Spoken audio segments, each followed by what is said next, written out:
I love there's a corner called the O'Brien Aluminium Dogleg. Put me in the game now. I came here to prove it. I'm ready to do it. I can't be afraid now. Put me on the stage now. I'm ready to rage now. I feel like an animal stuck in a cage and I'm ready to break out. My time, my time. None of you people can tell me to stop. This time, like the last time, you better get ready to race to the top. I'm ready to do this. Show you what the truth is. I step on the field. It's time to get real. I'm feeling so ruthless. My time, my time. None of you people can tell me to stop. Lower the lights down. I'll use Hand over my crown. Hand over my heart. I use the feed miles. I can't believe how low latency it is. It's excellent. So what are you afraid Are you of? using the volume from the sim? Get in the game, your moment of fame, show them what you Or are you, time that we stand up. No, Time that we man up. that's okay. That's no problem. I can imagine it in my head. I can even add them in. I'm moving so fast, I'm ready to ride. To throw down. It's time for the show. I don't mind it actually. Surprised, I'll take on the world now. The sounds. These aren't the most sonorous cars in the world. Lower the lights down. Hand over my Especially the BMW. It sounds like it's farting. I do this for my town. I do this for my Tell you what, the Bathurst race on Saturday, the 250, that was an absolute crackerjack race to call. Yeah, Three guys started from the pit lane. Did you see that? Yeah, I think they're just making it for themselves. They are very good in AOS. A 2-minute 3.5. I was like, calm down. That's. That was Myers in qualifying. Oh, it was magic. Oh, I think it was. hand over my crown. Hand over my heart. I do this for my town. I do this for my crown. I can't remember the exact number. At least 20. My time. None of you people can tell me to stop. Turning the track up. I'm never going back down. It was pretty. Yeah, I mean, clearly the three guys who did start from pit lane, they clearly had quite an edge on everybody. But yeah, the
Hello, race fans.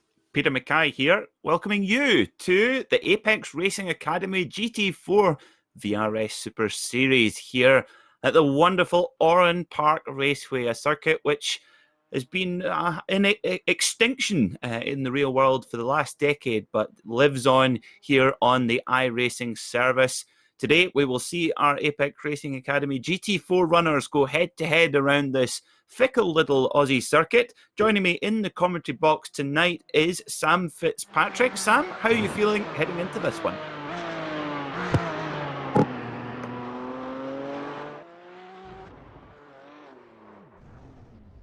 It appears that we've got a little bit of an issue with my colleague Sam Fitzpatrick. We'll get that one all sorted out for you. So our drivers at the moment are in qualifying, 10 minutes of solo qualifying. So quite handy in this particular Oran Park Raceway. Very, very tight and twisty. Not too much room on circuit. So good to have that, have the track on for yourself. At the moment, it is Thomas Wangen for Team Vikings sitting on pole position right ahead of championship leader Joel Evans, who had a great day a couple of weeks ago at Charlotte at the Roval. So let's see if Joel Evans, he's out putting in some qualifying laps right now, see if he can better go one better than where he is and snatch pole position from Thomas Wangen. Let's get him over the line, and Thomas Wangen puts in a really quick time there, 109.233, but immediately Joel Evans goes quicker, 109.177, so 600ths of a second separating the top two right now in favour of the Welshman Evans. As we see, Christensen, Wangen's teammate, puts in a quick lap time as well, a 109.979. Now, if you're new to the Apex Racing Academy GT4 series, we have two types of car available. We have the Porsche Cayman 718 GT4 and also the BMW M4. Quite different vehicles. The Cayman has a normally aspirated six-cylinder engine in the middle of the car, and the BMW has again a six-cylinder engine but twin turbocharged mounted in the front. So in general, the Porsche is a little bit more nimble through the corners, but not quite as quick as the BMW down the straights. And here at Oran Park, well, there aren't many straights. So as you can see right now, the top six cars all Porsche. So a dream day so far for Weissach, as Thomas Wangen puts in another rapid lap time to take pole position back from Joel Evans, a 109.102. Evans goes quicker than his previous lap, but still sits second. So it looks like it's going to be Thomas Wangen on pole position. And do we have a Sam Fitzpatrick with us? Still muted. Don't worry. We will work hard to get Sam back for you. I can promise you won't have to listen to me for the entirety of the broadcast. I'm sure you'll be delighted to know, looking at Roger Christensen on screen, one of the Team Vikings runner. Beautiful number 188 machine, some nice shiny graphics on there. So we see Silcock puts in his fastest lap time of the qualifying session so far, a 109.919, good enough to put the Antipodean Ace in 5th position right now. So 10 minutes, plenty of time for drivers to get out there and put in their qualifying laps. Look at Patrick Sokolowski, of course, he's been one of the fastest drivers in the championship, dominant at Circuit Gilles Villeneuve in round one. Unfortunately, had a mechanical failure, technical failure with his internet connection, one lap from the end in a commanding lead at Montreal, and then went on to win from the back of the grid in race two. Didn't have quite as good a day at the Charlotte Roval, but he's right there in 4th position in the championship right now, and he goes to 3rd on the grid, and hardly anything separating the top three right now, all on a 109.1, just hundredths of a second separating them, but Sokolowski will be right there in the hunt as well. In the AM class, so if you look to the left-hand side of your screen, we have the SDK timing software on the left-hand side. So you'll see any driver with a green icon to the left of their name is in the Pro class, and any driver with a red icon to the left of their name is in the AM class. So in the AM class, it's Mihail Velikov sitting on pole position in class right now, 10th overall. It would appear right now it's definitely a day for the Porsches. The top BMW right now, Matthias Beer, in the very psychedelic Austin Power style livery that he's got on there, or BMW art car if you wish. So we see Patrick Sokolowski, really, he's clearly on a qualifying lap here, going quick. It's fastest of his times in the first two sectors. Let's get him over the line.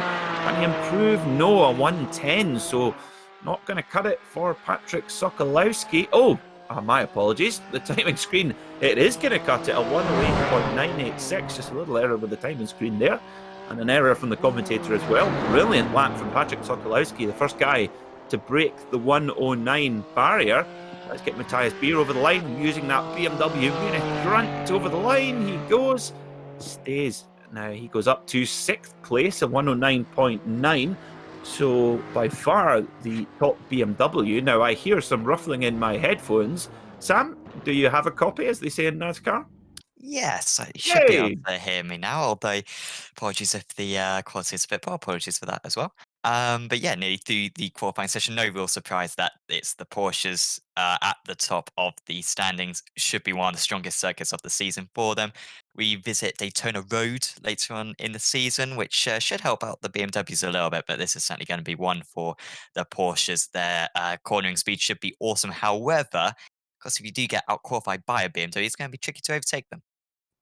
That is very true, yes. And here at Oran Park, it's very, very tight and twisty. So, and not too much room to overtake. So, yes, absolutely. If you've got a BMW, you can park it on the apex. So, this is how they line up then for the opening heat race of the evening. Patrick Sokolowski starts on pole position with Thomas Wangen just a 1/10 of a second behind for Team Vikings. On row 2 will be championship leader Joel Evans and Mike Pollard. Row 3 will be Roger Christiansen for Team Vikings alongside Matthias Beer, the first of the BMWs. An Antipodean pair on row 4, Mark Silcock and Will Newell. Row 5 will be Christopher Hill and the first of our AM-class runners, Mikhail Velikov. Row 6 will be Greg Hubler and Marco Tolman. Row 7 will be Pontus Overstrom and Chris Rear. Row 8 will be Jeff Miner and the Scotsman, Mark Herron. Row 9 will be Aaron Gibson and Jorge Villegas. I think that we have 18 starters for today, which on this almost real-world Skeletrix track, that's 18 cars will be just fine. Thank you very much, Sam. Yeah, I think so. I think we should have a good race regardless. Of course, we've got the championship to watch out for as well. We'll give you a few more updates on the current standings later on in the evening. But Sokolowski, after a little bit of a disappointing Daytona round, I mean, he did get 2 second places, I believe, on that occasion, but didn't have the outright pace they had at Montreal just a week previous. He's right back on top form today, and it's going to be very impressive if anyone can get near him. As we just see a couple more drivers, Beer and Silcock, just yet to get onto the grid. A few drivers like to opt for this stretch, just leave their rivals hanging around for a little bit longer. I'm sure they'll be there very soon. I don't think I've ever seen a rolling start as well around this circuit. Of course, in the V8s, we always see standing starts. So I don't quite know how that's going to work out. But yeah, I'm sure Sokolowski will be able to manage it from the front. They would have had experience, of course, in the official series last week. Well, yes, and also, of course, they're being, I would say they're being short-changed of a pace lap. It's not a long way round here at Oran Park, but as you can see on the top right-hand side of your screen, viewers, basically they've got about a quarter of the lap to get their tyres up to temperature, which will not be enough, so the drivers have to be very careful in the early stages as the Porsche 911 pace car takes us away for a very, very short parade, and we'll be ready to go. If you're tuning in on Apex Racing TV or the iRacing Esports Network, welcome. We'd love to hear your thoughts in the comment section on YouTube. Thanks for tuning in to this broadcast tonight. We've got a load of Porsches at the front here being led by the pace car. The field is let free, lights are up, and we are off here at Oran Park, racing down under, and Patrick Sokolowski gets off to a fantastic start with Thomas Wangen right behind him, and Joel Evans has a little look up the inside but thinks better of it, but Sokolowski off to the perfect start in his Porsche. Yeah, that was the main test, wasn't it? That run to turn 1, but the pole stint always has a good advantage for these rolling starts. Great start for Christopher Hill, up 3 places already. Also, Greg Hubler up a couple of places, but I think he may have just been shoved out of the way slightly. Drops back down into 9th place. Matthias Beer right in the mix as well. And actually, Christopher Hill, after gaining lots of places initially, he goes plunging. He's rolling down at the moment. We've got a couple of others as well involved a bit further back. Chris Rea and well, I think it may have just been Chris Rea involved in that one, but yeah, shame for Hill in particular because he's lost about 12 places right there. Yeah, Pontus Overstrom, I think, spun there as well. So lots of action here. In course, incredibly undulating circuit here, built on Australian farmland. As we see Joel Evans, wow, getting very, very loose there. Of course, over that crest through the O'Brien aluminium dogleg, the car gets very, very light on its feet. And with cold tyres, when the tyre eventually regrips again, it can be really, really tricky. But tell you what, the Patrick Sokolowski, the absolutely rapid Polish driver, he is cleared away a 1 minute 14.0 from, well, a slow rolling start. That is mighty impressive pace on cold tyres at the beginning of this 25-minute encounter. Yeah, over a second faster than everyone else out on the circuit. It's pretty ominous, isn't it? Of course, the feature race or the race 2 that we're going to have later on, 14 minutes, worth the same amount of points as this first race, 25 minutes. Of course, we'll have a reverse grid of 10 drivers, so it will be tricky for him to make his way out, but this first race is looking very good. Of course, late, lined by grasses this circuit. If you did well onto the grass, you could find yourself losing a little bit of time and potentially even hitting the wall as well. To see this angle, I haven't seen this angle before from Thomas Wang, and I don't know where we even are, but it's pretty cool. I like this one. This is very cool. This is right on top of the engine cover of the mid-mounted flat 6 in this Porsche Cayman, boasting 425 horsepower, which is very similar to the street car. And in fact, this car in the real world, you can actually, although it's a racing car, you can take it, you can buy it from your local Porsche dealer and take it to be serviced there as well. Could you believe? I've been to Silverstone a few times because they have the Porsche Centre, don't they, just by the Hangar Straight. I would love to give one a spin around their little test track. I think they have a few sprinklers out there as well, so no, that'd be lovely. Well, in fact, my co-host on the Porsche Sport podcast, Kat Impey, is an instructor there, so I'm sure we can try and arrange that, Sam. There we go. Yeah, I see we're networking away on air. I was having some skeptical thoughts, but nah, if that's part of it, then love it. There you go. There you go. So we look at Matthias Beer, the German Austin Powers, in that very groovy BMW, and I tell you what, it's got some groovy pace underneath it as well. 6th place right now, first of the BMWs. He's chasing down the Porsche of Pollard as they head through that lovely big crest. I have to say, there's nothing I hate more than a flat circuit. There's nothing better than a proper undulating. It's kind of like a Scottish back road, this circuit, and that's a very good one. Yeah, I wonder if you could draw a few similarities to Knockhill. I don't know, maybe Knockhill a little bit more expansive than this, but yeah, it's kind of similar, isn't it? Kind of similar. Of course, not as good. That should be stated. Let's have the race with Thomas Wangen actually that last time, 3 tenths faster than Sokolowski. We're seeing in this pack, just really tricky to overtake at the moment. Everyone's getting stuck behind Christiansen, who was, of course, outpaced in qualifying by Pollard. But Pollard lost that position early on. It's kind of tricky to tell what their pace is like as they are all bunched up. A little bit of turbulent air cost in these cars. We see it quite prominent in the supercars. The drivers always talk about so tricky to overtake in those cars. With the little bit of air downforce that they have, and it will be the same case for these guys. So it will be a long effort. It might take the full 25 minutes. Even if you are half a second lap fast, it might take the full 25 minutes to eventually make that move. No sign of it happening at the moment, as I think Wangen might be able to take another couple of tenths out of Sokolowski. Sokolowski sets the fastest lap of the race, but Wangen goes another 2 tenths faster. So everyone's pace is getting stronger. But Wangen is really absolutely exceptional, as we've got a little bit of traffic, and that is going to hold up Wangen a bit. As long as he, he gets past right at the next corner, so it should be all right for the Norwegian.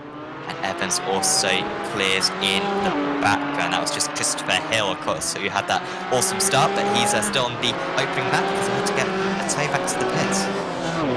Yeah, I tell you what, it's going to be really, really interesting when we come to the feature race. Of course, a mandatory pit stop, which you can take at any moment, and fuel up to the end of the race on that as well. So I wonder if we'll see a lot of people maybe throwing the dice and coming in very early in the feature race to try and get out of sequence and trying to get clean air, because as we've seen, Thomas Wangen, a 1 minute 9.0, that is the pole position time.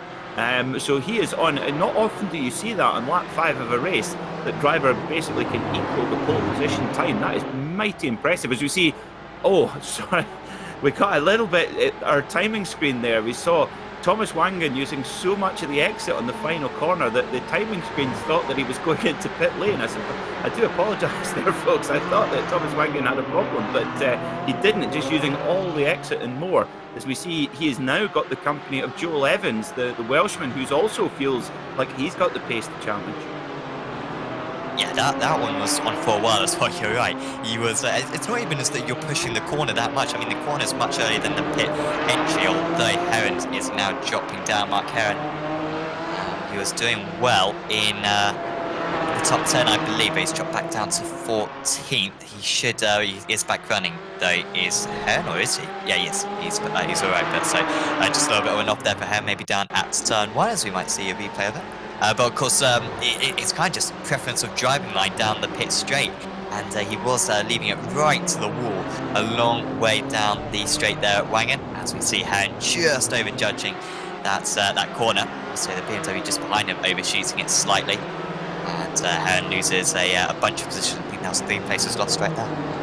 Yeah, did well to kind of minimise the damage once it was happening, just to keep it out the barrier. As we see Joel Evans really putting a lot of pressure, asking a lot of questions of Thomas Wangen here. And for Wangen, it'll be interesting to see if how defensive he drives here, because he'll be wanting to keep the pace up to try and bring in Patrick Sokolowski. But Joel Evans has a little bit of a look there. Of course, it's a little bit like at the Charlotte Road Course there that we saw last time out, where any move that you make, you kind of have to be pretty aggressive, because there's no easy moves here. There's no long braking zones.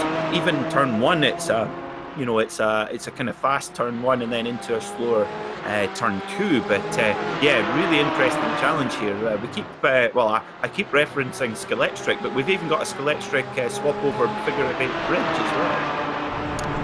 Yeah, I think as a minor, it's just having an awesome battle. I'm just saying, I think he's just held up of a strong just now. But yeah, I think only figure eight circuit besides is it Irwindale and also Suzuka. Of course, I believe they are the 3 which have cross sides during the. Of course, Irwindale is like one of those demolition derby circuits. So and Motegi. To the others. And Motegi, good shout. Although. Does the road course loop over itself, or is it just the oval which loops over the road? It's the road. The road. Oh, now there's a question. I don't think the road loops over itself. Ah, so the oval and the road course cross over one another, but the road course doesn't cross over the road course. I think so. Ah, do let us know in the comments. I'm sure you do, Sam. We know you like a good old YouTube comment, don't you? And I'm sure someone will correct us if we're wrong, which is highly likely, of course. Yeah, but I love some of the stories of some of these old circuits as well, and that's what I love again about iRacing as well. We've got a bit of a big contact here between Pontus Overstrom. He's been in the wars as the Swede as well. Now, who is that in the red and white BMW Pro Class car? That is Silcock. Now, if I'm not mistaken, Silcock was in a Porsche last time out. Yeah, might have to check that one. But as we see what occurred, I know it's Vajegas. Sorry, my apologies. It's Jorge Vajegas who has been in the BMW the whole time. Ah, well, not good news for the Colombian. Of course, his namesake, Camilo Vajegas, a former US Pro Tour golfer. That was not Jorge's fault in the sight system. It just seemed like he left all the room on the inside, and yet there was a bit of contact with Silcock, or maybe Overstrom, who just understeered slightly and caught his rear corner. They are both underway, because yeah, top 10 is going to be the big issue for these drivers. They were fighting for, I believe, 12th place just before. Mark Henry's back up into 12th place now, so he's benefited quite a bit from all of that. Also, of course, Mark Silcock up into 13th. So you look a little bit further up, Sokolowski still with a 1 second lead on that last lap. They were pretty much all evens, apart from Evans, who was 2/10 faster than the two drivers ahead. He's got to be careful here, Wangan, because if there's the slightest of opportunities for Evans, he will take it. He will be willing to go for a move a little bit further back, and it's nothing worse than just leaving the door wide open, and you're able to go storming up the inside. And that is what Wang In for Team Fighter's got to stop doing. Mike Pollard now is round, and he's lost a bunch of place, and it's still going on just in front of them. Christiansen and Beer. Christiansen, I think, holding on to that one. Actually, Newell gets him past Beer as well. This was Beer previously battling with the Porsche, and straight round. Oh, that's not very groovy at all from Matthias Beer. Very uncool. And just punts off Mike Pollard there. And I think what we're seeing, Sam, is that you know, it's such a lot of the corners here at Oran Park, they really do kind of bottleneck. It's so tight and twisty. It's almost like, if you could imagine, a miniature version of Interlagos almost, which is a scary thought in itself. Yeah, it's a good shout, actually. I mean, it's like the middle sector of Interlagos, but just the middle sector over and over again. With how undulating it is and how tight and twisty it is. This is looking pretty good. Now, a couple of back markers, I think, involved in this one. Will Newell and then Christopher Hill is a back marker in this, but I think he's the only one, to be fair.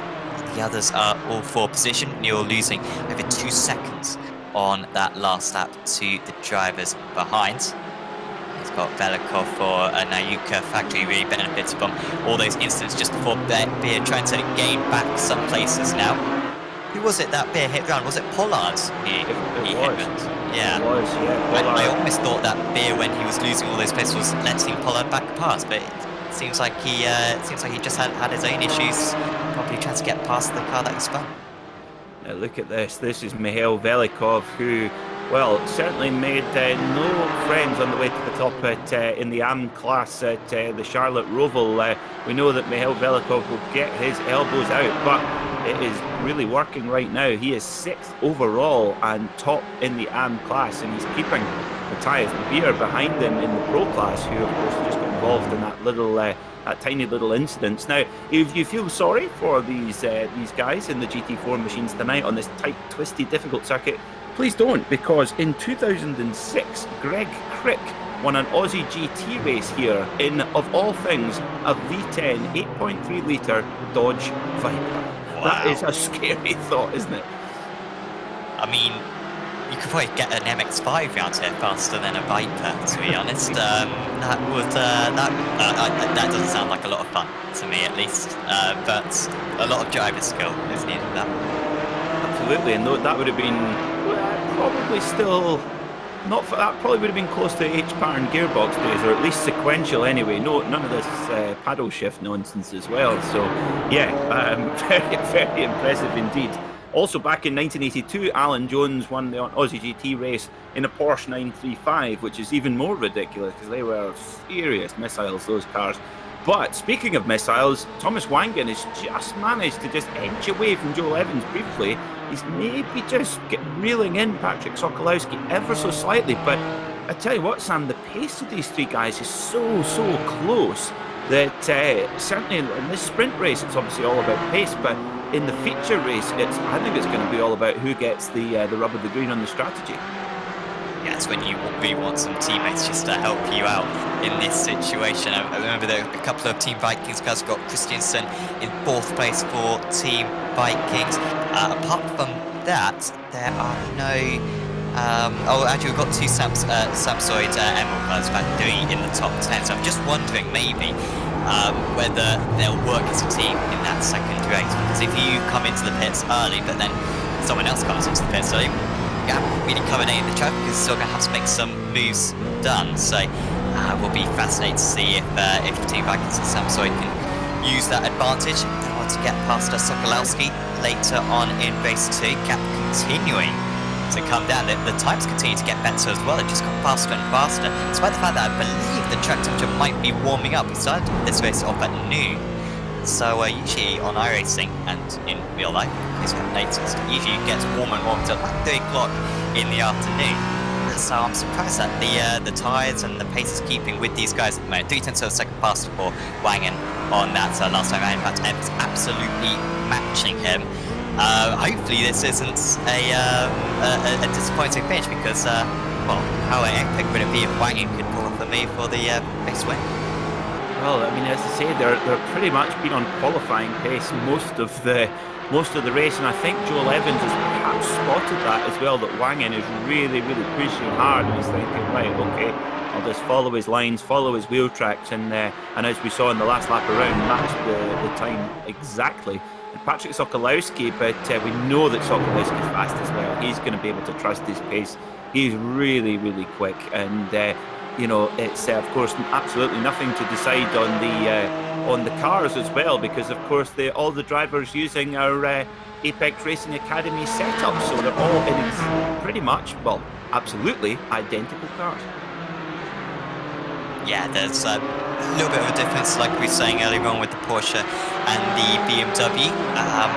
You know, especially around this cycle, although obviously it will equal out. But no, that is one of the best features of this series, because you have not a whole lot of experience when it comes to making setups. Because the Apex Racing Academy producing some of the best setups, of course, available. Some of the best drivers as well, featuring them. And of course, if you like the Porsches, you can check out the sets that Kevin Ennis Jr., I believe, is now doing on Apex Racing Academy for the Porsche Cup car, because he's finished on the podium. He's won a race with an asterisk by it, or certainly ART has some of the best drivers in that car. So certainly do sign up to Apex Racing Academy if you want to get those top sets. And there's also, of course, the GTEs, the GT3s, loads of single seaters as well, few tin tops as well. So absolutely, pretty much all the big cars on iRacing available on Apex Racing Academy. And yeah, there's part of the reason why these guys are going so well. And Wangen has messed it up. He's dipped a wheel onto the gravel and into the wall. Oh, just the tiniest of mistake there, just really pushing the pace. I mean, they were on qualifying pace, as we said, and that's always, you're right on the limit, and he just stepped his right rear Michelin onto the dusty part of the circuit there. Let's get another look. Great view here from the chopper camera onto the paint there. Just gets it a little bit hot in, and actually it's on the way around, and just when he needs to slow the car down, in fact, far too hot into there. Looked like a smaller mistake than it was, and Thomas Wangen, that is absolutely gutting, because he was going like a steam train. But for Joel Evans, championship leader, don't forget, that's an absolute dream for him. Sokolowski, he's in 4th in the championship, so he'll be getting some good points here too. Shows how far ahead these three were when Wangen rejoins from that 7 seconds clear of 4th place, and remains in 3rd, plus the Team Vikings machine. But he'll be frustrated about that one. That's a few points lost. Admittedly, he will start ahead of Sokolowski and Evans for race 2, which could prove to be an advantage, but yeah, still annoying for him there. Evans on that last lap, 0.3 of a second, so that could have been being put off to that by Wangen. Of course, as he was saying, championship leader at the moment, albeit, of course, Sokolowski did have a tricky Montreal round, disconnecting with a couple of corners to go when out in the lead. Classic Nigel Mansell style, and lost lots of points on that day, but Evans was exceptional at Charlotte as well. But yeah, Evans, Beer, Christensen and Sokolowski, the main championship runners at the moment. So Evans might be quite happy with just taking home those 52 points at the moment. This is starting to close up a bit. Newell and Velikov just had awful lap times. What's going on there? I wonder what's happened. So this is the battle for the win in the AM class. So Velikov in 8th place in the yellow and black Bumblebee paint scheme, with Hubler in the kind of green and red car here, the number 299, and then Marco Tolman, the Dutchman. Well, spot the Dutchman's car, the bright orange BMW, very patriotic. I like that, with the Kamoa Fernando Alonso's sunglass branding as well, and also Richard Mille watches, a watch that if you've got, that was close. That was very close. I wonder if there's maybe a tiny bit of contact, but that little bit of contact maybe between Tolman and Hubler has allowed Velikov to escape with 4.5 minutes to go. That could be decisive for the victory in the AM class. And Mark Silcock catching these guys quick. Silcock's actually been really quick. I've seen him be within about half a second of the race. He is, for most of the race, I think probably the 4th fastest driver out on circuit, but behind the top 3. So he's in 11th, and of course 10th place gets reverse grid pole. So if Silcock can get on with it, then he could catch and pass. He was almost 3 seconds faster than that last lap. Overstrom having an issue. He is currently off the circuit. So he will drop down to 14th. It's been a frustrating race so far for Overstrom. He's kind of perhaps a top 12 was possible for Overstrom, but yeah, a couple of mistakes, a couple of contacts with other drivers, in fact having to tow back to the pits. Now a gap coming down by 1.5 that time round, and also another 10th as well in the opening sector of this lap. But 2 championship contenders, it would be extremely brave from Evans to go for a move. I don't even know where the overtaking opportunity is around this circuit, to be honest, because I've seen so few overtakes which haven't involved contact so far. Yeah, you have to get your elbows out to get a move done here at Oran Park, but I get the feeling that Joel Evans is it's that kind of carrot mentality, isn't it? He's got something to chase now, and he's just clinging on to the back of Patrick Sokolowski, and he's close enough to really kind of match Sokolowski's braking points, find out where he's fast, find out where he's maybe slightly slower, and he looks like Joel Evans is really pressuring hard, but as you say, Sam, to get that move done is really, really difficult around here, but he's in the draft now as they head down the front straight. Another couple of tenths quicker there for Evans, and he's right on the back of Sokolowski now, and Sokolowski, if he makes even the most minute mistake, Joel Evans will be right there. Another 0.3 of a second pass on that last lap. Wangen's pace really slowing up. I guess he's just happy to take the 3rd place now, because that gap was 7 seconds before, up to 10. We'll have this lap and then 2 more. I believe I even get a 3rd one in. Yeah, we'll see. Did get a C in A-level maths, but clearly not very useful in this situation. Evans is almost as close as he wants to be. However, he does just lose a little bit of time so far in this lap, or maybe just maintaining the gap so far in this lap. It's a similar distance to what it was this time on the last lap. We've also got a couple of other battles as well, Newell and Belikov. Also, Silcock nearly getting that reverse grid pole, so we'll tune on that potentially. As Belikov actually now alongside Newell. These two have collided once before already. They had a disastrous lap a few moments ago as Belikov goes the long way round. This would be an epic move if he could pull it off again on the outside. Turns into the inside for the next corner. And here's Belikov, he just loses out. Newell, I think, defending in this situation, but he had to do it the hard way. Absolutely, and what's interesting about this is that Newell is running in the Pro class and Belikov is running in the AM class. So for Belikov, doesn't necessarily need to be getting in this battle. He is in the lead in his class right now, which is where he's scoring his points. So he won't want to slow himself up. In fact, tagging in on the back of Newell might be a good idea. As we see Matthias Beer, he's still top BMW overall in 6th position right now, but still advantage Weissach 1, 2, 3, 4, 5 for Porsche today. Of course, this little Cayman GT4 based on the very popular 718 GT4 road car, but Joel Evans right on the back of Patrick Sokolowski, and they will take the white flag this time around. I would suspect he's flashing his lights for the car in front to know that he's there, not because he's won. And that is the one of the AM class runners in the Turner BMW livery, which although it's American team, took the inspiration for their livery from the Williams Renault Lagunas in the British Touring Car Championship back in 1996. Okay. It's a good livery. It's very cool. Yeah, I like it. By the way, Silcock up into 10th, so that'll be reverse good pole for Mark Silcock. Great comeback drive from the Aussie. who, no, maybe he's visited this circuit in the past. I certainly know Scott Newton's done, one of our friends at Apex Racing TV, broadcast a couple of series. He's had some experience around here, but yeah, Silcock's certainly doing very well, but Sokolowski just holding on. There's nothing left spare, but it's looking good as long as he can hold on one more corner against his great rival. Yep, absolutely. This is, I think this is going to be the story of the championship. These guys just seem that little bit of an edge, not giving many mistakes, but it's going to be Sokolowski by an absolute whisker from Joel Evans in the opening race here at Oran Park in the Apex Racing Academy GT4 Series.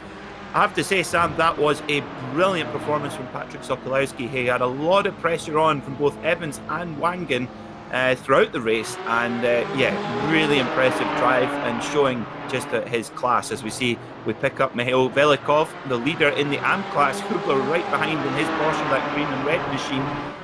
But Mikhail Velikov looks to have the edge right now, and I tell you what, the car looking on rails at Apex Racing Academy setup, really making a nice balance for the Porsche. And he comes over the line then. It's going to be Mikhail Velikov taking the win here in race 1 at Oran Park in the AM class. Great drive. Yeah, I'll have to check out if that's Velikov's first amateur win. He's currently sits in 3rd place in the amateur championship, and yeah, I believe that is his first amateur win of the season, which is surprising. I think he's been on the podium a couple of times as Mihail, but best position of 9th and 10th. But that is much better from him right there, and we'll gain a few points back. Of course, yeah, Silcock getting back to 10th place in the end will be a reverse grid pole, but we'll have a 5 seconds delay. But first, the race results. So let's have a little look then at our race results here in the Apex Racing Academy GT4 VRS Super Series. Of course, VRS, the Virtual Racing School, one of our sponsors. Thank you so much for their support of the series. So here's the confirmation then. Patrick Sokolowski wins by just 0.4 of a second from Joel Evans. I suspect that battle is going to rage on in the feature race. Thomas Wangen still gets it home in 3rd place despite that mistake. Good pace from him. Watch for him in the feature race too. His teammate Roger Christensen was 4th, and Mike Pollard finished in 5th. Matthias Beer holding up the honour from Munich. That's quite apt with his second name. Will Newell finishes in 7th for Team Iridium. Mikhail Velikov is your AM class winner in 8th overall, just edging out Greg Hubler by just over a second. Mark Silcock takes 10th place overall and will start from pole position in the reverse grid feature race. Marco Tolman was 3rd in the AM class, followed by Jeff Miner and the Scotsman Mark Heron. Chris Rear finished 14th overall, with Jorge Villegas finishing in 15th, both drivers having issues early in the race. Aaron Gibson was 16th, Christopher Hill 17th, and Pontus Overstrom currently sitting tied for the lead in the AM Class Championship. A disastrous first race for him. We need to see if he can recover in the feature. Absolutely not what Overstrom needed whatsoever, and of course, yeah, having a poor result in that first race is going to leave him plenty to do in the second race. Of course, pit stop expected for these drivers. They have to make a pit stop, but the fuel that they start off with can nearly get them to the end of the race, and so they can pretty much pit on, well, lap 1 and still be able to get to the end of the race. So we're going to have a little look at a VRS advert presented by David Williams, I believe, who is just going to explain to you about Virtual Racing School and the service that they provide. We'll be back with you on Apex Racing TV in just a little bit. Next generation of sim racers. No matter if you're a rookie or veteran or what car or track you'll be racing, our goal is to provide training every step of the way.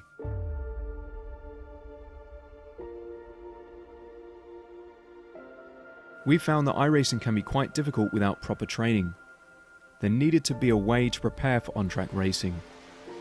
With VRS, you can literally learn from the best sim racers in the world, including 4-time NASCAR iRacing World Champion Ray Alfala and Ray Alfala is a 4-time champion of the NASCAR Peak Antifreeze iRacing Series. 3-time iRacing Grand Prix World Champion Martin Kroenke. Martin Kroenke becomes a 3-time world champion. Rallycross World Champion Mitchell de Jong. Mitchell de Jong is now champion for the iRacing Rallycross World Championship Series. And many other top sim racers. Data packs include everything you need to start learning. Our World Championship coaches create the data packs by setting a hot lap or a series of fast laps for you to compare, analyze, and replicate. Data packs also include a tutorial where the coach points out techniques they use to hit the fast lap. This gives you access to the latest driving techniques and setups before you even hit the track.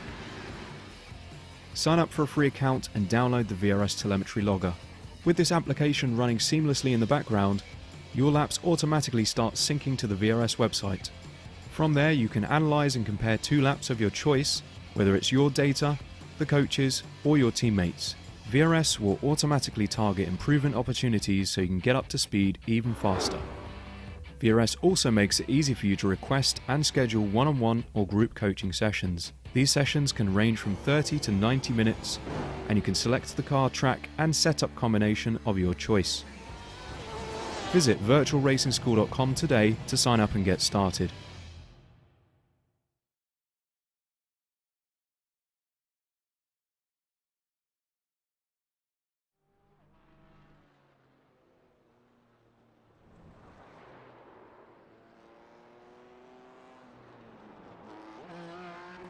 Welcome back to Oran Park, where we have just enjoyed a fantastic opening encounter here in the Apex Racing Academy GT4 VRS Super Series. Our driver's just taking a little bit of a warm-up while we have a cool down here in the commentary box. We're just coming up next is the 40-minute feature race where we have one mandatory pit stop. And as you said, Sam, you can take that whenever you wish. And I think with track position here and being able to deploy the pace that you have, you need that clean air. And I think we're going to see some of the most interesting strategy calls of the season here at Oran Park. Yeah, it's going to be absolutely crucial. I think a lot of luck as well, to be fair, involved in it. You're so dependent on what your rivals do, not just what yourself does. You need to find the fastest way to the finish, kind of second guessing what the moves from everyone else is going to be. And yeah, we're going to find out who goes for that early pit stop in just a moment. We'll see then. Yep, just as our drivers are eager to go, we'll run quickly through the grid. Mark Silcock starts on pole position alongside Greg Hoopler, followed by Mihail Velikov and Will Newell, Matthias Beer and Mike Pollard, Roger Christensen and Thomas Wangen, and our front 2 runners from race 1, Joel Evans, Patrick Sokolowski, start 9th and 10th. In 11th will be Marco Tolman alongside Jeff Miner. In 13th position will be, once our timing screen adjusts, there it is. The 13th will be Mark Heron, Chris Schreer, Jorge Villegas, Aaron Gibson, Christopher Hill, and finally Pontus Overstrom, joint championship leader in AM, coming into this meeting. He will have a lot of work to do from the very back of the pack. We go through the tiny pace. It's not even a pace lap, it's a pace sector, as our Porsche 911 pace car barely getting the chance to get heated up. And oh, Silcock is taking a little jump there, and he is go. Mark Silcock wanting to get a move on in the number 127 Porsche Cayman. He's got the inside line and the jump, heading down into the sweeper, down towards the turn 2 of Coca-Cola Corner. And oh my goodness me, that's not refreshing. Straight in the wall. Oh, what an error from Mark Silcock for Team Hutch. What a disaster. I was paying attention to Hubler, who lost it all by himself as well. That was crazy. I know they've had some Fosters in between the races, but they've absolutely gone spearing off. So Will Newell into the lead. 3 places gained already for him. 4 places gained for Villegas further back as well. And Sokolowski, actually, has there been any issues for the front drivers early run? Don't think so far. Christensen with a really strong start so far, and Joel Evans actually up 4 places. He was the one I was looking out for. Started in 9th place, 2nd place in race 1, up into 5th, and so Evans is top of the drivers who were the kind of the front 3 in race 1. Look at Matthias Beer. Here he goes. He shoves the BMW up the inside of Michael Velikov. And will Christiansen in the Team Vikings Porsche be able to get by as well? He might. He's got the inside line. Does he have the grunt? We know the BMW's got the grunt. Here it goes then. Very, very groovy then. The Austin Powers liveried BMW of Matthias Beer moves to second position overall with Newell out in the lead. But Michael Velikov, he is not disgracing himself at all amongst the cream of the crops of this Apex Racing Academy GT4 series. And I tell you what, Joel Evans, he's got the bit between his teeth as well, up to 4th position already. Yeah, he's got to be the favourite so far, as Evans got past Christiansen, I think, in the second half of that lap as well. So he's been storming up the order, has the number 1, 2, 4. But you really need to make sure that you don't get bogged down for too long behind Velikov. I think he should be past pretty soon. You can see he's absolutely hounding the back of that 2-2. Good cut as a spin in the back, but it's Christiansen, and he's hit Wangen. Oh my goodness! Oh no, that's a disaster for Team Vikings. I'm sorry, just catching my breath there. Thomas Wangen goes into the back of Christiansen. He came out, it's a blind crest there. There's nothing he could have done about that, and he came over the crest, and Christiansen, well, he was looking at the side door of Christiansen there, and they both make contact. Now, they do have a fast repair, of course, and can pit at any point during the race, and look at that, they both go into pit lane to use their fast repair, get their pit stop done.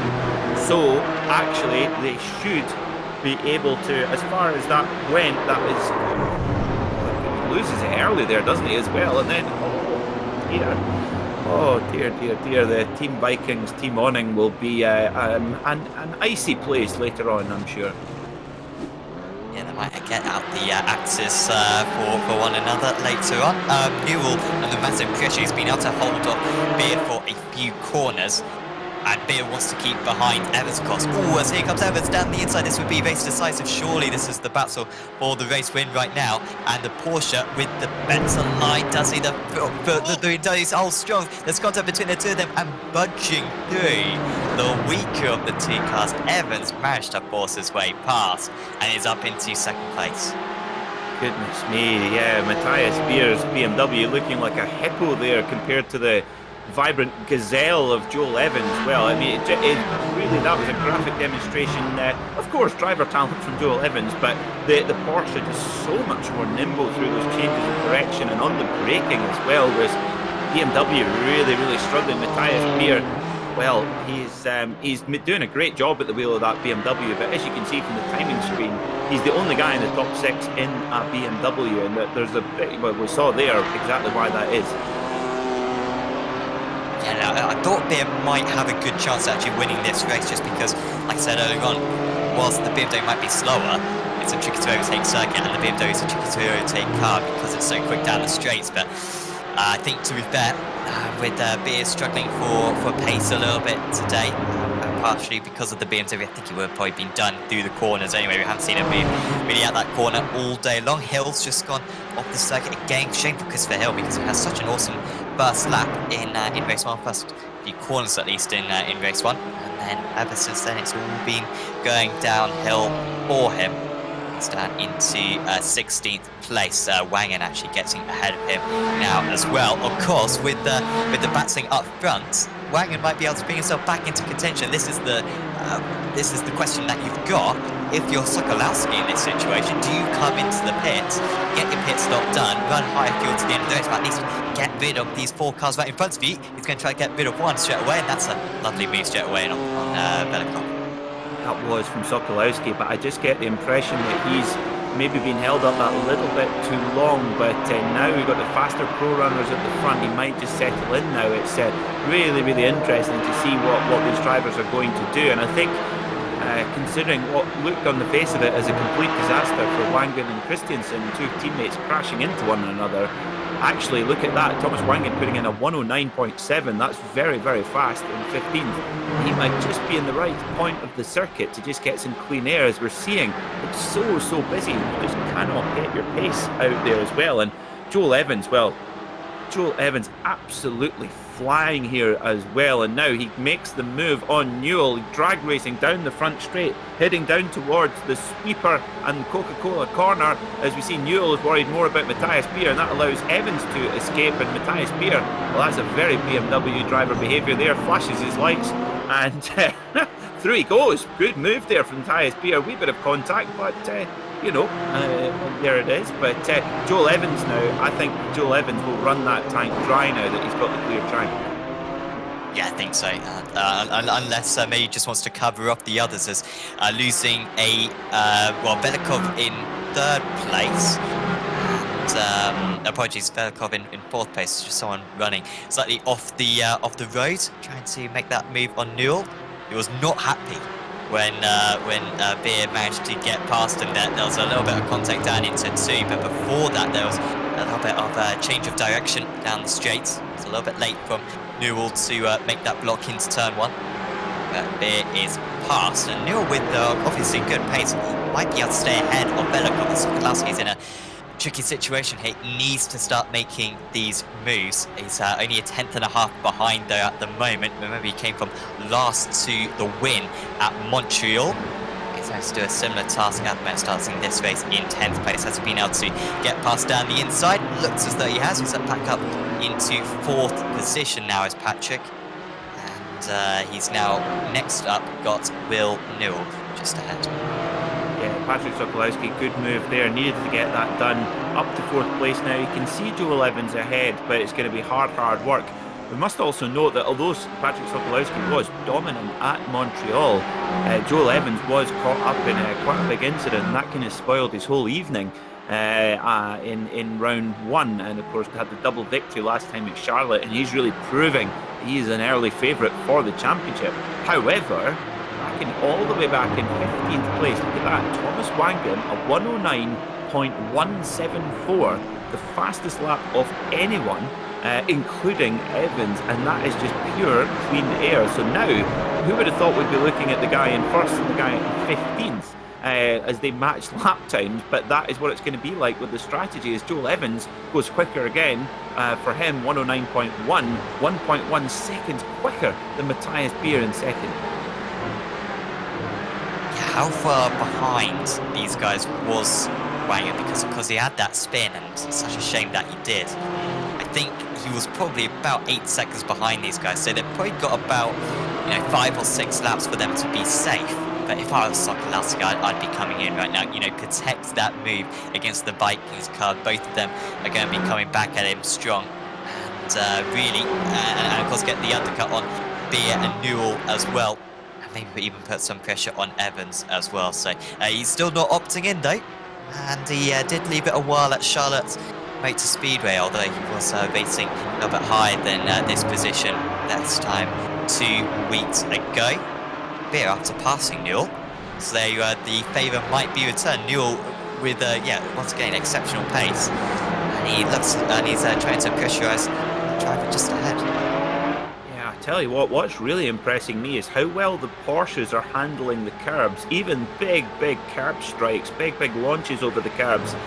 Well, the Porsches are just on rails, and that all comes down to the way the cars are set up. So great job by our Apex Racing Academy coaches. As we see, Beer's off, Beer's in the wall. Oh my goodness me, again, Coca-Cola corner. Well, dearie me, fizzes off the track there, does Matthias Beer, and he's got big damage. Look at that, his car crabbing about all over the place. We've got Villegas off in the background as well.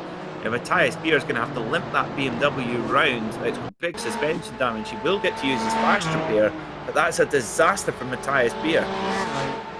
Done the hard work, hadn't he? Some tough moves, and he's done the exact same thing as what Wangan did, of course, in race 1, but with worse consequences. Does get a fast repair. Of course, so he'll take his pit stop on this lap and get that car fixed. But shame for Beer, because a podium was probably unlikely. It's certainly possible. Certainly a top 5 was looking strong for him. Maybe a kind of best of the rest in 4th place. But so that's going to be very tricky to do now with his strategy compromise, and of course just losing a bunch of time right there. Meanwhile, Newell might be able to get or might be losing out to Sokolowski in just a moment. He seems to be doing it in a tricky part of the lap. Does Sokolowski?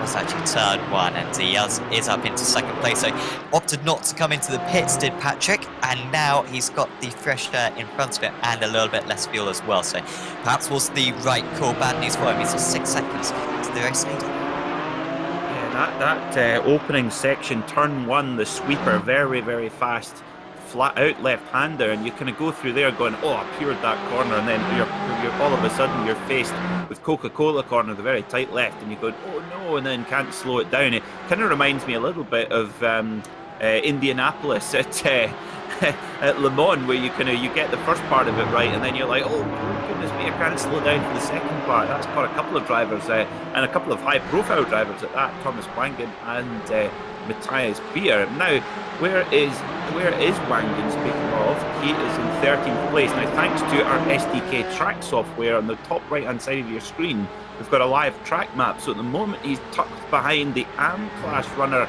Pontus Overstrom, and he won't want to be stuck there for too long. He needs the clean air. If he wants to feature in this race, he's got to keep that clean air to make that early pit stop work. Yeah, that is the risk of making your early pit stop. Going to have plenty of overtakes to make on slower drivers. Saying that, actually, he's got Overstrom just ahead of him, but then there's a 14-second gap to Chris Rear. You would expect will take his pit stop by the time that Wangen approaches, and Wangen is now up into 12th place. So you need to keep an eye on his times, and if he's still matching Joel Evans right in front, so we'll be close between Sokolowski and Wangen later on. Definitely will. I just can't quite call this one, but Joel Evans really putting in some hot pace right now at the front. The Welshman really, really quick around this Oran Park circuit, and well, it couldn't be more different than the Charlotte Roval, the big high bankings there, but this wonderful circuit, which of course, unfortunately now it was closed in 2010 and had housing built on it, which is quite a depressing end for a wonderful circuit that's run since 1962, when the first meeting had 18 races, and the commentators, Sam, were at the top of a double-decker bus. That was the only facilities they had at the time. Gosh, wow. Yeah, proper grassroots stuff, as JS has just come into the pits. But no, it's a massive shame that they decided to turn this place into a hazard. I think, like, the town, I don't know what the town is, to be fair. It might even be close to well, probably not a city yet, but it's certainly a big town at the moment. Absolutely rapid growth, and they were desperate to build more houses. Unfortunately, this had to go for them. I know. I mean, for me, and I'm sure you as well, Peter, the first thing we'd introduce, forget restaurants, forget shops, would be a race circuit in our town. So, shame that they got rid of it. Absolutely, they've gone in the wrong direction if they're trying to bring the every town needs a race circuit, that's for sure. A karting track at the absolute minimum. But yes, I believe it's actually now it's now turned into, it's not far away from Sydney, and it's kind of, as Sydney's grown and grown and grown and sprawled out, it's kind of been part of that kind of upturn, I suppose. So not all bad, I guess, but yeah, that's what we love about sim racing, and thank goodness the iRacing software engineers got in there to scan the track before it left. I guess then it must have been one of the first on the service, I presume. Yeah, it's probably in the first 20 or so circuits that were introduced, maybe even in the first 10. So no, fantastic that they did manage to scan it. I don't think iRacing have done that in similar situations since. Maybe a couple of ovals, I think they quickly rushed down to get a scan. Of course, this circuit I don't believe had ever been scanned before. I don't see why it would have been scanned before by any title. So that was very smart of them to do that. And yeah, hopefully maybe we even see some more classic circuits on iRacing in the future. Velikov not coming into the pit. Sokolowski just making his way past some traffic at the moment. That is him getting past Aaron Gibson, I believe, on that occasion, or maybe it was Christopher Hill. Yeah, man. Interesting. Sokolowski just doesn't quite seem to have the same pace. He's lapping in the high 109s, almost on the border of 110, but you know, Evans and actually for that matter Wangen are in the very, very low 109s, so interesting stuff here as well. I tell you what, Wangy could still be on for the podium here, despite that early incident. He will be kicking himself over that.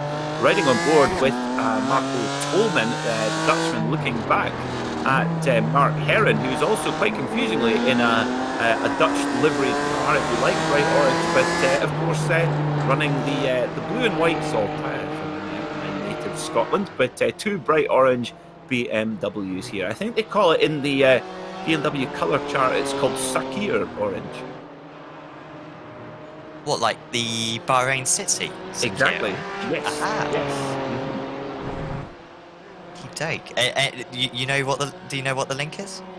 The race circuit. So most of the BMW colours are named after tracks. I believe there's an Interlagos blue, I think, is one of them. And there's a few others that are the Suzuka grey. I think there's a Silverstone grey as well, which is apt given the weather conditions usually. Maybe they could have a Knockhill fog colour scheme. That'd be quite cool. Oh, lovely. Yes. But no, that's a very good start. I wouldn't name my car or a paint after the Bahrain International Circuit, but fair enough for them. Tolman 1.6 seconds, still clears about a second a lap slower than Joel Evans further up. On that last lap, actually, Sokolowski just matching Wangen.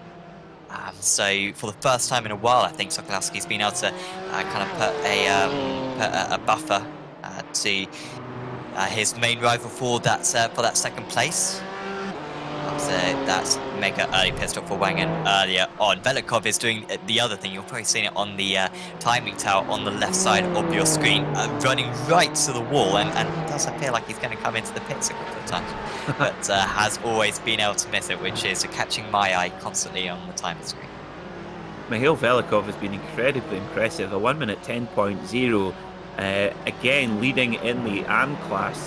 Certainly, Oran Park been very kind to him today. Now, it would be good if we can get, with our very fancy SDK graphics, if we could see who has pitted so far and who has not. That would be very handy if we could. We will try and get that information for you viewers, just to see where we are. Of course, we know there's a few guys of strategy, Wangen and Christiansen, who came into the pit right beside one another. Now, Christiansen, he's in 13th. He's just coming up to the sweeper. And his teammate Wangen is already, well, quite a way through. He's already at the Shell Corner and Champion Curve, and not far away from going over the Yokohama Bridge. So they've really stretched out. Quite a difference at the moment between the two. I'm not quite sure how that would have opened up that far, but Christiansen just not with the pace of his teammate so far today, despite being very strong, maybe an equal to him in the first couple of meetings of the season. Today, it seems. Meanwhile, Gibson just going to be lapped. A few more of these guys near the front of the order. Herron into the pit, so he'll be trying to undercut Tolman here. So expect Tolman to perhaps come into the pits on this lap as well, just to fend off that aggressive move. Yeah, that's what you're always, if you're getting flustered by another driver, sometimes it's a good way to just hop out the way and get in and get that pit stop done. To say those both of those cars looking very, very nice, those BMWs. Particularly, I have to say, I love that Turner Motorsport livery. They use it in all their racing cars.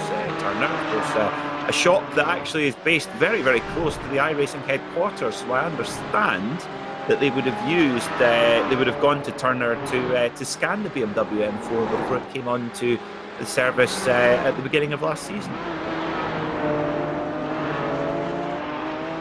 Are there any other good cars that they could go down to Turner Motorsports and scan? Ooh, well, there is they'll have an M6 GT3 right now, but it will be being replaced. They've already announced they've got their name down for a couple of the new M4 GT3, which will appear in the next year or two. So perhaps we maybe wait till that comes along. But yeah, Turner, really interesting story, Turner Motorsport. They actually, Will Turner used to go to track days in his BMW and basically sold imported brake discs and calipers to fellow track day buffs, and sort of turned it into a very successful auto parts business and then sold it off. And then you start your own own racing team. When Well, I you, think they both went hand in hand. I think the racing happened very early on. Certainly racing himself, and actually it got to the point where the race team was becoming so successful that he actually stepped out the driving seat because he could sell the seat to very wealthy amateurs.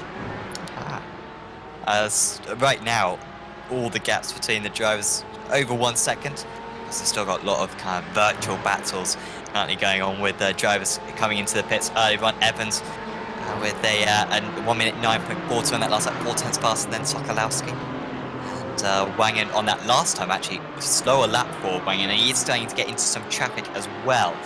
Is the Norwegian, he's only 3.5 seconds behind Chris Rea, and then not too further up from that is Greg Hubler as well. So Wangen, after having some really good pace, you know, matching Evans, outpacing Sokolowski when he first came into the pits, hasn't quite been the case ever since then. But yeah, of course, the drivers who have come into the pits, Wangen, Christiansen, who did get ahead of Heron, by the way, which was going to be a bit of a close one. Remember, Heron was running in 7th place, I believe, just behind Marco Tolman before he came into the pit. So that's approximately where Christiansen is now after that spin he had with his teammate earlier on. And then Bia behind the pair, then Vijagas as well, just sitting behind, and Hill and Silcock also with their pit stops complete so far. But currently are not out on circuit. Overstrom being caught now by Christiansen, and it should be easy enough for him. But Overstrom with slightly better pace in this second race, 11.3 on that last lap, which is matching some of the top AM drivers. But doesn't seem to be a big fan of this place. Certainly the BMW not helping on that regard.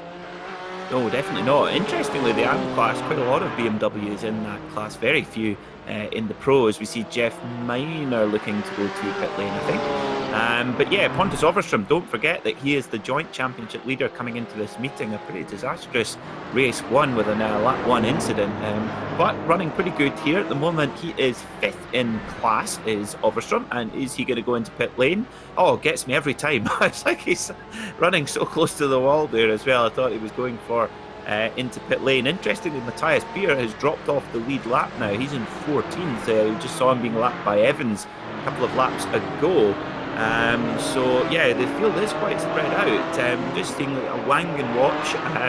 He's just going over the Yokohama Bridge right now, but he has quite heavy traffic in front of him as Rear, Hubler and Tolman all in front. Now, I don't know if they've come into pit lane yet to take their pit stop. Yeah, still Wangen, the leader of the drivers who have taken the pit stop so far in front of him. Still yet to take that one. This is just when you're in the situation for Wangen just praying, come on guys, come into the pits. I'm going to overtake you anyway. You're going to lose time. Just come into the pits, make my life a little bit easier. Oh, that was very slow and could have been a lot worse. What was going on there? Ria and Hubler going alongside. And I don't know why Hubler was so desperate to come into the pits. I mean, just carry on, do another lap. They got fuel to do it. And yet he almost came to a halt in order to get in. That's bizarre. Yeah, absolutely bizarre. I mean, unless he was trying a Juan Pablo Montoya brake check from the IMSA race at Road Atlanta a few weeks ago, maybe, I don't know. As that was proven, that wasn't a good idea for anybody. But yeah, that was a really, really strange one. Maybe just thought, oh, maybe it was somebody he wanted to cover. I don't know. Let's get another look at it then. Riding on board with Thomas Wangen, one of our fastest guys on track. Little rub of the wall there for Wangen, and oh, goodness me. He does very, very well to keep it out the back of Hubler there. But, I mean, Sam, I know you do quite a bit of stewarding. How would you see that one? Unfortunately, I'm not doing the decisions for this race, so I can leave a little bit more opinion on this. I mean, if there was contact, then it would have certainly been worthy of a penalty. I think would be fascinating to hear from him later on after the race. Why he came into the pits? I mean, why wouldn't you just continue? You can see Evans and Sokolowski and Newell all happily continuing. Yeah, Newell should be able to go about 32 minutes in this race. So odd one, very, very odd occasion. That is not the best pit exit either. Pit entry here either. Would be pretty good if it kind of just extended off the final corner. But so it's halfway down the pit straight. Newell with contact. and Velikov nearly getting underneath him. That was very, very close indeed. It's so narrow here at Oran Park, and Velikov, he's getting in there as well. 4th overall. Brilliant drive. And now here we go with the pit stop. So Thomas Wangen is the top man on track right now who has stopped, my apologies. So Tolman, Pollard, Velikov, Newell, Sokolowski and Evans, they all have to come into pit lane. So I tell you what, this is with just over 13 minutes to go. This is going to be fascinating to see where Thomas Wangen's going to come out after the pit stop. Yeah, of course, with it being close to the end of the race, of course they won't need to spend that long in pit lane, Sam, because they won't need that much fuel to get into the end. Yeah, so although they do start with the same amount of fuel, of course, they should still have to use the same amount of fuel across the event. So far the pit stop times have ranged from about 5.92, the shortest one for Heron, and 6.15 for Wangen, so potentially left a little bit on the table, and has he left a bit more on the table again here, as he's done the old trick of understaying through turn 1, and that is a huge hit for Wangen. Is he going to be able to continue? I mean, the bonnet looks alright and the steering looks alright as well. That is a miracle for the Team Vikings Cup, but any hope of him beating Sokolowski surely have come to an end with that unforced error. That's such a pity, and it's frustrating as well, I'm sure, for Thomas, that's pretty much a carbon copy of the mistake he made in race 1. Such a pity, because that was a really intriguing battle, watching Wangen just having taken that early pit stop, got that damage repaired, taking his fast repair and running to the end, and what a pity indeed. But perhaps Sokolowski and Newell as well can perhaps maybe put a sigh of relief when seeing Wangen end up in the wall. And once again, Coca-Cola corner. Well, it's we know that Coca-Cola has a high sugar content, but that the gravel trap there is pretty sticky, with plenty of cars ending up in that gravel trap. Yeah, it's seemingly the most tricky corner on this circuit. So narrow through that turn 1, and once you dip away onto the grass, especially with this new or a newish tyre model, off track is very, very slippery. Pulled him into the wall. Pollard into the pits. He was just behind these guys, was he? Or maybe he was a couple of seconds further back. Was Pollard before. So trying to maybe do the undercut on Newell and Velikov. I'm shocked that Velikov hasn't already come into the pits. To be honest, he has the pace advantage on Newell, and I think one lap in clear air would be able to would allow him to clear the Australian, but he hasn't yet opted to take that option. That gap actually just moving up to 9/10 of a second. Good response here from Newell after being nearly overtaken by Velikov a couple of laps ago.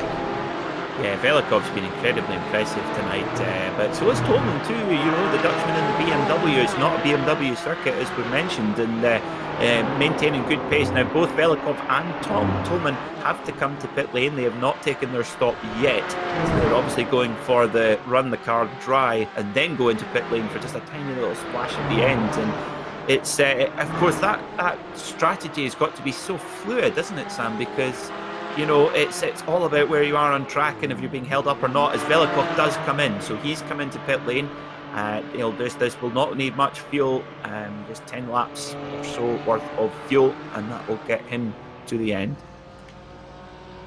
Should be stationary for about 7 seconds or so. Velikov finally goes for that move, and now Newell will have lower fuel on this lap. Velikov will have to put in an almighty lap, and of course be very quick in his pit stall as well. It's a long pit lane around here. I think that was 27 seconds Velikov was in.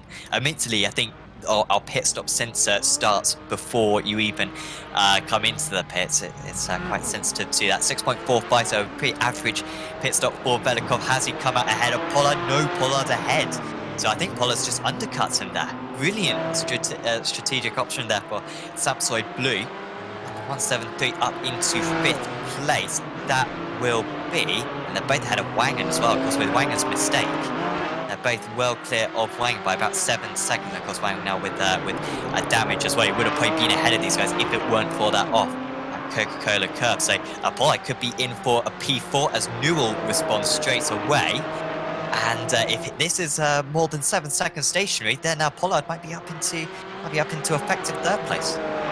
Could be, yeah, because of course Marco Tolman in the AM class BMW has to come in as well. As we see Will Newell coming into pit lane right now in his Team Iridium Porsche, coming in from third place. Where will he come out?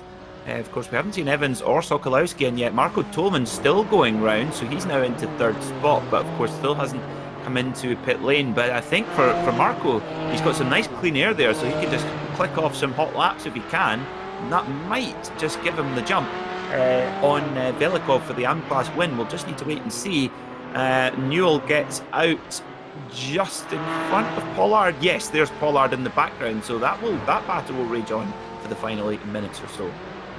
Good pit stop time actually for Newell there, 5.28 seconds. That's the shortest pit stop we've had so far. Gained about 1.2 seconds on Pollard and came out of the pits about 1.6 seconds clear. So it would have been mega close if it weren't for that quick pit stop, and he held up, and he would have been toast. Evans into the pits, and Sokolowski is supposed to move. That is the extent of the field, and we expect them to come out in the same order. Evans 6.42. Average pit stop on that way, and Sokolowski 6.23, and he will come out in second place. Torman, of course, still yet to come into the pits. Maybe the BMW is a little bit better on fuel because he's managed to edge out a bit longer than the others. Yeah, it certainly has. I do remember the BMW M4 and M3. Oh, a little bit of oversteer there. In road trim has probably one of the most ambitious miles per gallon figures that you'll ever see. I think they claim something like 35 miles to the gallon, and if you get half that, you're doing well. One of these lab tests, which is incredibly inaccurate. But Marco Tolman doing a great job here. Now, this is interesting. He's split Evans and Sokolowski. I'm sure it won't be long before he comes in, but that's interesting. Joel Evans is cleared off in the distance there, but Sokolowski, this is not what Sokolowski needs, having Tolman in front. But with just 7 minutes left, Tolman's surely got to be running that tank pretty dry by now. Yeah, you would think so. You may as well come into the pits now. You lose so much time being overtaken by another driver. It's maybe a little bit more prominent in single seats, so you got a bit more turbulence, but even in these cars, you get put offline and you lose a few tenths of a second, and that does look like the BMW is going to come into the pits. I mean, that is such a dangerous pit entry. You're pretty much braking for the pit entry on the pit straight, and so you've always got to be wary when you're sitting by. Tolman should come out. Who was he battling for? He was battling a Heron, wasn't he? I believe. I think he was just ahead of Mark Heron. But Heron's miles back, so I think Tolman should be able to hang on to maybe 8th place, might even be around Matthias Beer. Yeah, absolutely. So that solidifies Velikov's place, commanding lead at the front of the AM class. So if Mihail Velikov can maintain this position in the number in his Porsche, then he will definitely take the lead in the AM class championship after a double victory today. It's not been the best of nights for Pontus Overström. Marco Tolman not too bad, sitting second in class right now, so he only lose a tiny bit to Velikov. But yeah, it's gonna rattle on all season, isn't it? It's we've had 3 very different circuits so far. We've had Circuit Gilles Villeneuve on the streets in Montreal. We've had the Charlotte Roval, and here at Oran Park, and yeah, it's really a good test to find out who's the best driver in each class. And at the moment, Joel Evans is putting his claim to that title right now. Credit to the IMSA Michelin Pilot Series for offering so many different races or different tracks so far this season. A real unique mix, which is admirable, considering that of course they run the TCRs as well, so you need to have a kind of appropriate circuit for multi-class racing. I want to say this is one of them, and yet they've gone for some pretty gutsy decisions. I think Alton Park we might visit later on in the season as well.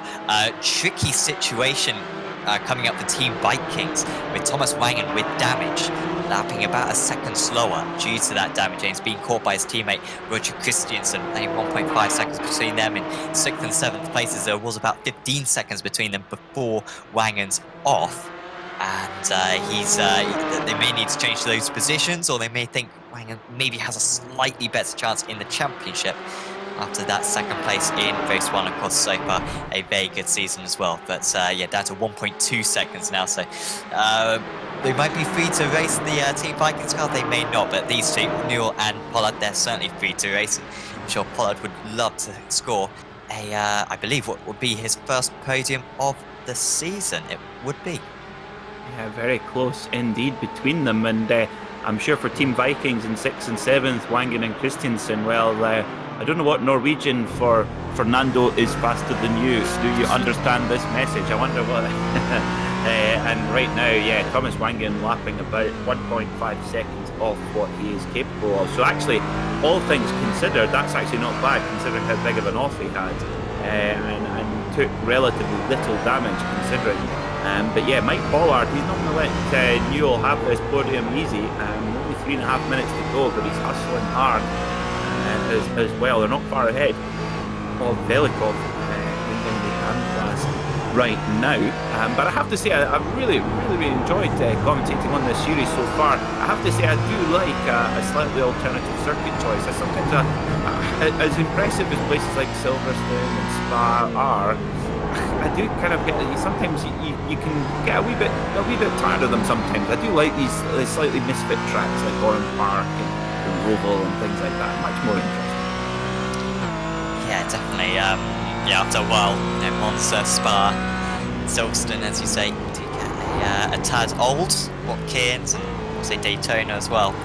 So yeah, it's good to see these early. So I mean, I've never seen a race outside of V8s in all the V8 supercars around this circuit. So very refreshing to come here. Also love with these small circuits, the fact that you can always see what's going on in the background. You're riding on board, and yet you see a different part of the circuit and a whole different battle is going on. We see that a lot in the Roval, where after about 20 minutes of racing, wherever you're watching, you can see a couple of other cars right in the background. Certainly prominent here, particularly around turn 3 of the circuit. Pollard just stopping his intensity on Newell actually with a 9.77. He was the fastest driver on the circuit. He's the Australian on that last lap. So he's sort of found something after he was just struggling for pace coming out of the pits. He's been able to put a gap between him and his rival. And it will be 3 more laps to go for those drivers. But seeing that the race leader is so far ahead, he's going to force an extra lap for everyone else. Absolutely, yeah, and his teammate there just makes absolutely no difficulty for Joel Evans to come through. And it looks like, yep, he will take the white flag next time around, will Joel Evans, and put together another excellent double victory. 2 double victories in a row then it'll be for Joel Evans. Fantastic stuff from the Welshman. And next time out we're off to Mid-Ohio, which is another tight and twisty, fickle little circuit, but it does have one very long back straight, so the BMWs might have it a tiny bit easier in 1 week's time. Yeah, should be a slight advantage for him. I mean, it's not going to get a whole lot worse than this circuit. To be honest, this is going to be their toughest round of the season, you would expect. But no, we will certainly be fantastic to visit Mid-Ohio, but still probably the Porsche of the year. There might even be a BOP, to be fair, seeing that there is such a difference, it seems, since the new build between the 2 cars. So there might even be some ballast added to the Porsche. But I think whatever you're going to do, I think it's still going to be the car to go for Mid-Ohio. But then, of course, Daytona, Road Atlanta and Kota should be much more even between the 2 machines towards the end of the season. Absolutely. Well, it's 1, 2, 3, 4, 5, 6, 7 for the Weissach brand Porsche. Right now with the top BMW, actually an Clash runner, Marco Tolman, with Matthias Beer in 9th after his early mistake. He had an outside chance of a podium, as you said, and yeah, unfortunately not to be. But we see Joel Evans comes around through the O'Brien aluminium dogleg for the last time through Recaro corner. He will take his seat at the top of the championship. Joel Evans, your double winner here at Oran Park in the Apex Racing Academy GT4 VRS Super Series, as Patrick Sokolowski not too far behind. So, you know, if you can't get to Victory Circle, second is the next best, and that is what Patrick Sokolowski has done.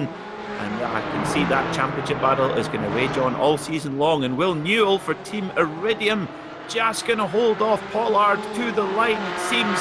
And there's Mihail Velikov taking the victory in the AM class as well.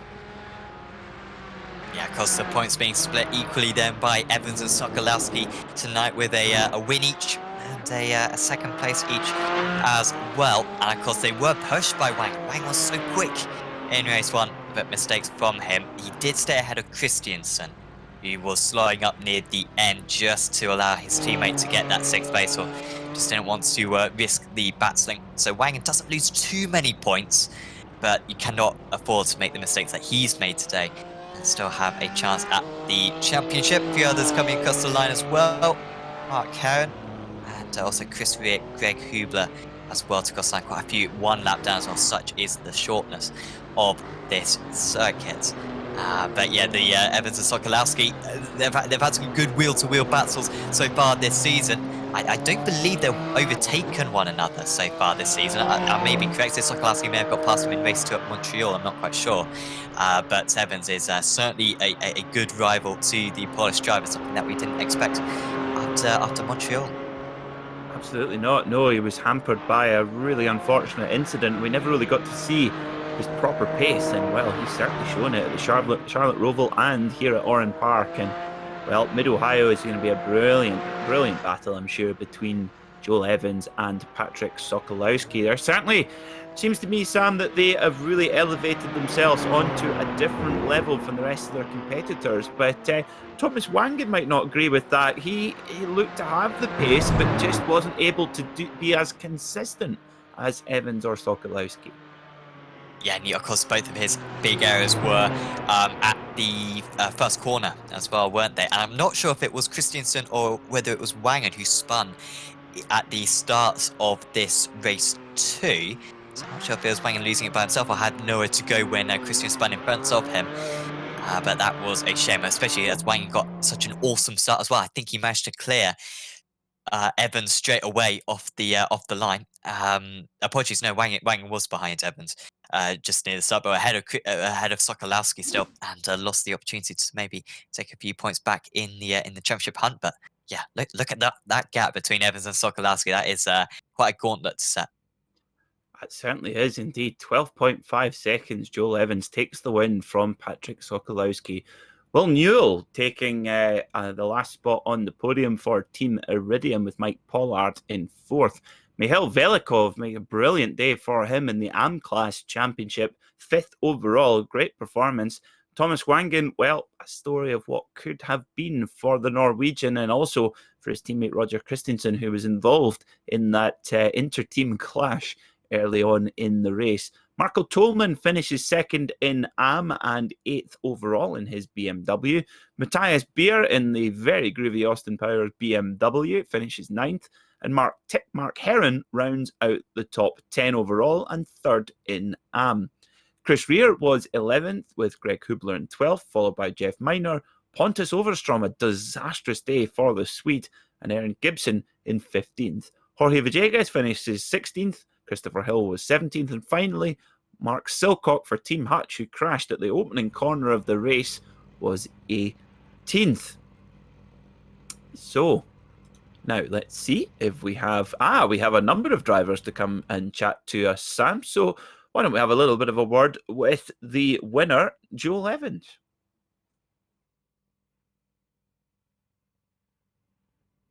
You like a dog? Joel Evans, congratulations on another fantastic win. Tell us about your day at Oran Park. Yeah, it was actually really good fun battling with the guys up front. I was actually surprised looking at Patrick and Thomas in practice. They were ridiculously quick. They were in the 108. So to be up P2 and then P1 was a surprise, actually. Well, you certainly did a great job. And how did you find it getting through the pack, particularly in the reverse grid race in the feature? It's so tight around Oran Park. Where were you able to make some moves? Yeah, I like the last corner was a good one for me. The people don't track all the way to the wall. So I was able to sort of sneak in at that pit entry bit and go around the outside on the exit. So I think I might have got 2 Porsches there. But you can't get Beamers there really because the BMW's really quick in a straight line. And of course, next time off, we're out to Mid-Ohio, another really quite twisty circuit. Oh, one big long back straight, but pretty tight and twisty. How do you get on at Mid-Ohio Sports Car Course? Yeah, I've done a bit of practice already. I think it's looking pretty good. But again, Patrick Thomas looking quick as always. Teammate Greg is also really quick around Mid-Ohio, so I think that's someone to look out for as well. Sort of mixing it up with the pros.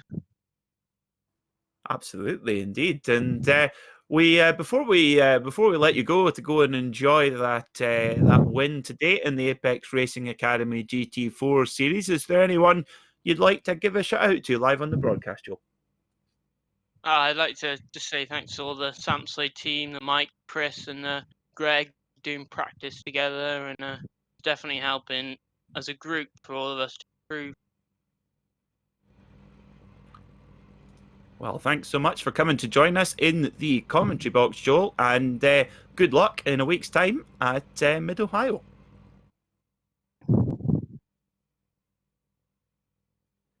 So that was our winner then, Joel Evans, and I believe my colleague Sam Fitzpatrick is speaking with the second place man, Patrick Sokolowski. Yeah, second place in race 2, and also the race win in race 1. Congratulations, Patrick, out there. That was a lot of pressure in race 1. I mean, you saw lots of errors for other drivers. Were you close to anything like that out there? No, I think it was a really calm race from my side. Was just controlling the gap, because anyway, if you are not under 0.3 seconds behind someone, then there's almost no chance to overtake. So yeah, that was safe. And then race 2, we saw you get caught up in a little bit of traffic. You had to get a few moves done in the early stages. Was it tempting for you to come into the pits early and kind of clear them that way, or were you determined to just run as far as you could on that first tank? Yeah, I was thinking about it, but yeah, I didn't want to risk to be in the traffic again. So, I just decided to go and go the full tank and then just refuel as little fuel as possible. And then Mid-Ohio, of course, next up. Have you turned any laps around that circuit in this car?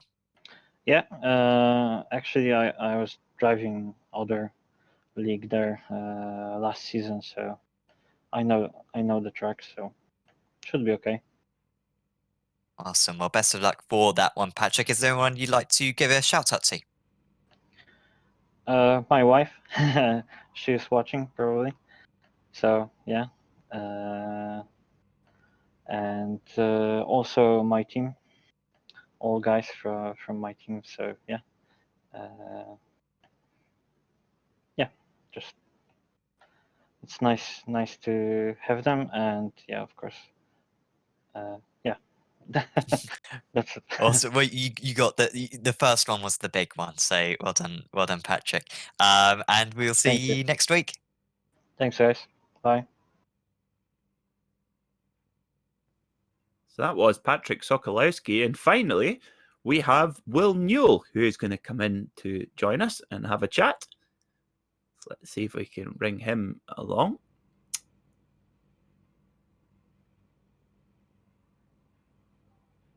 Will Newell, welcome to the Apex Racing TV commentary box. Congratulations on a great run today. Tell us about how your day was at Oran Park. Not too bad. Struggled in the first race a bit. Just a few mistakes. Second race went okay. I just knew I had to come out of the pits in front of the two behind me. Well, it certainly Just went from there. the strategy certainly worked. Now, we've been on the broadcast for the last hour or two. We've been marvelling over the wonderful Oran Park. Of course, the circuit not there anymore. Of course, was closed about 10 years ago. If any, of course, a circuit which obviously in Australia will be known well. Is there any stories you can share with us about this venue? It was gone when I was born. I Wow. haven't been around to see it. That is mighty impressive as well. So, how old are you then, Will? Like 14. I see. I see. Well, it's good that it's still available here on the iRacing service. Next time we're off to Mid Ohio. Have you been able to get a few laps of practice in already for that round? I haven't done any laps yet, but last season I did a heap in the TCR, so I got a bit of a head start there, hopefully. Absolutely. And while you're live here on Apex Racing TV and the iRacing Esports Network, is there anyone you'd like to give a shout out to on the broadcast? My mum for letting me get up early to race. Over here in Australia, it's like 5 o'clock in the morning, and Iridium Motorsports for all their help. Well, I admire your commitment getting up at such an early hour. We hope you enjoyed it. Well done on the podium, and we'll see you next week at Mid Ohio. Thanks, Will. Thank you, Sarah. Unacceptable. It's too young. Too young. That's incredible. It's those were the days, eh, Sam? Well, absolutely. Yeah. If only I was that good at when I was 14. I know. And if my mum said, well, that she would say if I said, oh, I'm going to get up to have a race online tomorrow at 5 o'clock, she would just laugh it off, saying, "There's no way you're getting up at 5 o'clock in the morning," and she'd be right, as she often was. On a school day as well. Absolutely, yeah. So Will Newell's mum certainly very cool lady. Let him have a go and have a race. So that's about all we have time for today on Apex Racing TV and the iRacing Esports Network here for this GT4 series. We're back in 7 days' time, same time again, 1910 GMT for the next round of the championship at Mid Ohio. The battle heating up in both the Pro and Am classes, so don't miss out, and we'll see you there in 1 week's time. Thanks for watching here on Apex Racing TV.